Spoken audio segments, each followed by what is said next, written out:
lucky to have an opportunity like to welcome the Minister to the House. I know this is a very technical bill, and I think it will be supported from all sides of the House, but I think it gives an opportunity for members to speak about some of the tourist issues that affect them in their own constituencies. First of all, Minister, I would like to thank the Government and all of the Ministers for the very welcome cash injection and financial injection that it gave to the tourism sector in the recent budget. It was very much needed and required, specifically in and around the energy crisis, where I know I spoke to hoteliers in my own constituency where they're especially where they had leisure centres and swimming pools and gyms and the like, but their energy prices went absolutely through the roof. And it is having a huge impact on them.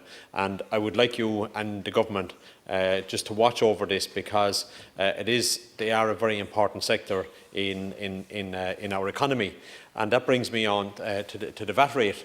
And I understand that the VAT rate was there for a specific reason. And I spoke to hoteliers in my own constituency during the summer and leading up to the budget regarding the VAT rate.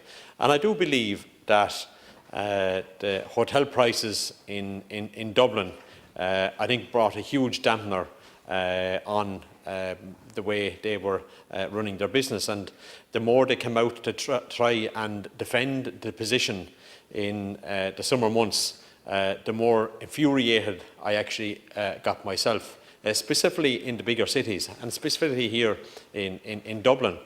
And I think there is, and we have to look at separating what is the Dublin hotel prices and the Wexford hotel prices where I come from, and I will try and defend them, where there is absolutely fantastic values, fantastic value in most of the hotels.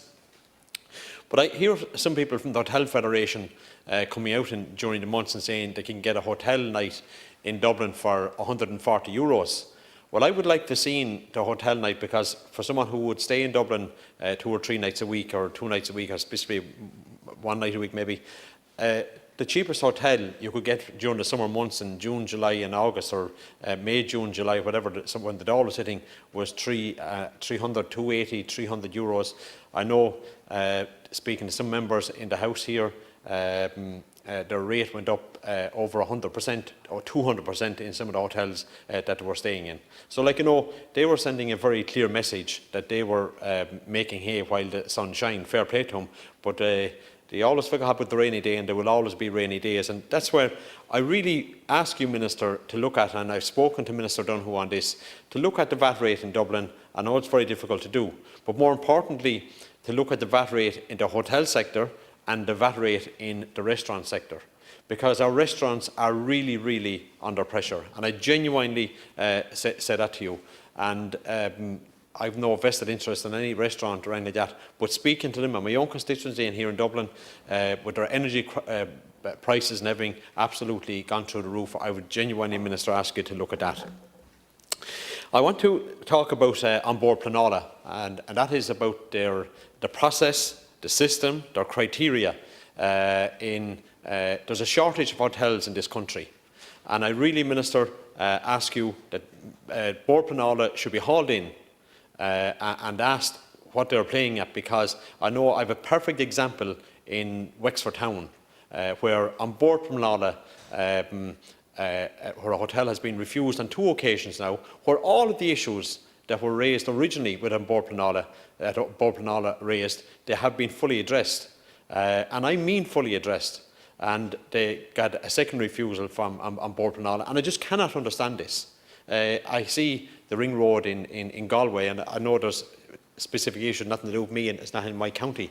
But I really feel what is happening in Board Pleanála, they should be brought in. What's their game? What are they playing at? And what is going on in that organisation? I'll say no more.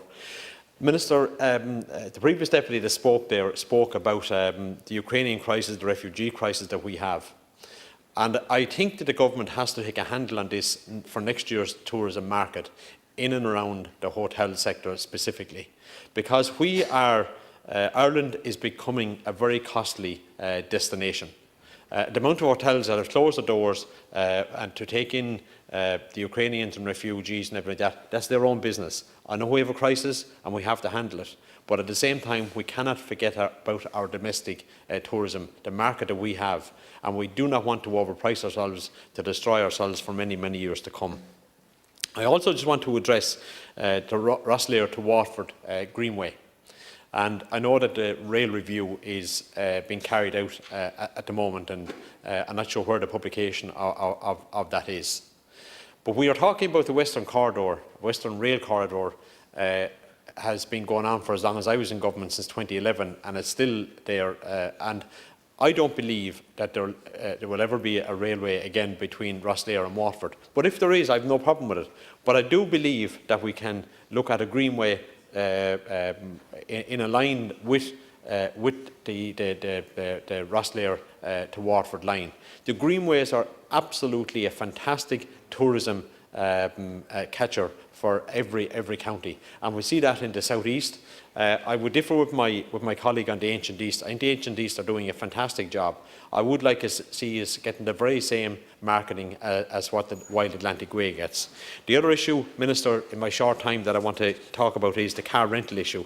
It's a huge issue. There's a huge amount of shortages in Ireland, and the cost of it is absolutely humongous, and it is absolutely driving our American tourism and other ones away. O'Connell Street is the one, and delighted that I understand Prime Time is going to do a programme on it this week, and I'm absolutely delighted, because it's a street I'm absolutely ashamed of as an Irish person.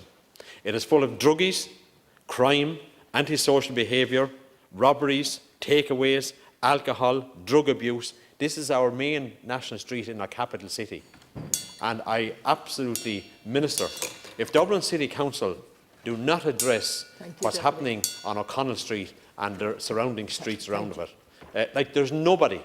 I wouldn't send a tourist to O'Connell Street because I'd be ashamed to send them to see what is down there. Thank you very much.